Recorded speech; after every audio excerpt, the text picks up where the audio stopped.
Yes, regulations prohibit underground concrete encased duct banks with feeders over 600 volts from crossing other underground concrete encased duct banks with feeders 600 volts and below.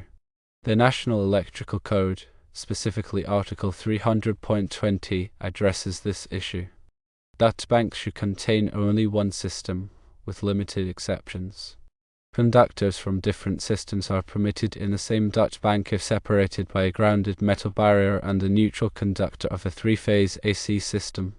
Additionally, Article 300.37 states that underground duct banks in which any conductor carries more than 600 volts must be kept clear of other underground structures.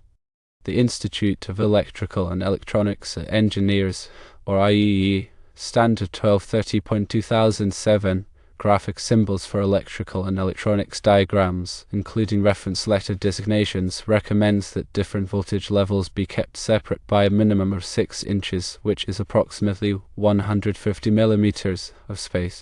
While the NEC does not specify a precise clearance distance between ducts containing feeders of different voltages, the IEEE standard suggests the previously mentioned 6-inch minimum clearance. In addition to regulations and standards, it is a best practice to maintain a minimum clearance of 12 inches, or 300 millimeters, between duct banks containing feeders of different voltages. This provides extra protection against accidental contact and potential damage to cables or conduits. Firstly, consider the voltage difference. Secondly, ensure adequate physical separation. Thirdly, provide a grounded metal barrier if co-location is unavoidable. Fourthly, consult local electrical codes and regulations, as they may have additional requirements beyond the NEC and IEEE standards. Fifthly, document the installation meticulously, including all clearances and grounding methods. Sixthly, conduct thorough inspections and testing before energizing the system. Seventhly, implement regular maintenance and inspection programs to identify and address potential issues proactively. Eighthly, provide training to personnel working near the duct banks, emphasizing the importance of safety and proper procedures. Ninthly, use appropriate signage and labeling to clearly identify the voltage levels and hazards associated with each duct bank. Tenthly, consider using a dedicated ground grid system for the duct banks to enhance safety and protection against ground faults. Firstly, when dealing with high voltage systems, safety is paramount. Secondly, adhere to all applicable codes, standards, and regulations. Thirdly, use qualified and experienced personnel for installation and maintenance. Fourthly, implement a robust safety program that includes regular training, hazard assessments, and personal protective equipment. Fifthly, establish clear communication protocols to ensure that all personnel are aware of potential hazards and safety procedures. Sixthly, conduct regular inspections and audits to identify and address any safety concerns. Seventhly, investigate any incidents or near misses to determine the root cause and implement corrective actions. Eighthly, promote a culture of safety where everyone is empowered to speak up and report potential hazards. Ninthly, provide readily accessible emergency contact information and procedures. Tenthly, conduct regular emergency drills to ensure that personnel are prepared to respond effectively to any incidents. The NEC is updated regularly, so it's important to consult the latest edition. Furthermore, local jurisdictions may have their own specific requirements that are stricter than the NEC. Ensure you are familiar with and comply with all applicable regulations.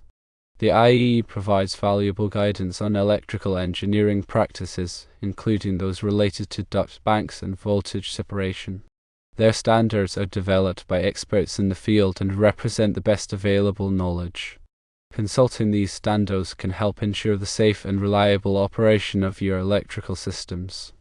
While regulations and standards provide a framework for safety, it is important to exercise good engineering judgment and consider the specific circumstances of each installation. Factors such as soil conditions, environmental factors, and the presence of other utilities may influence the design and installation of duct banks.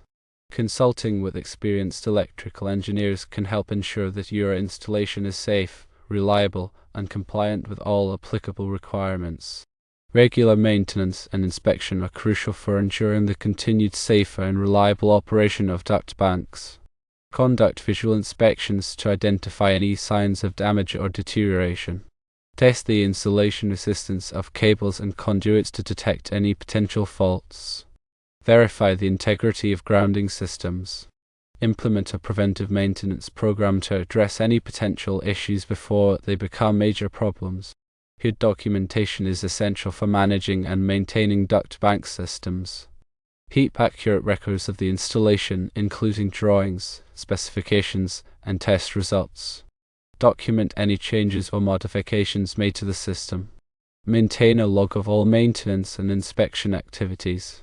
Good documentation can help ensure that the system is properly maintained and that any problems can be diagnosed and resolved quickly.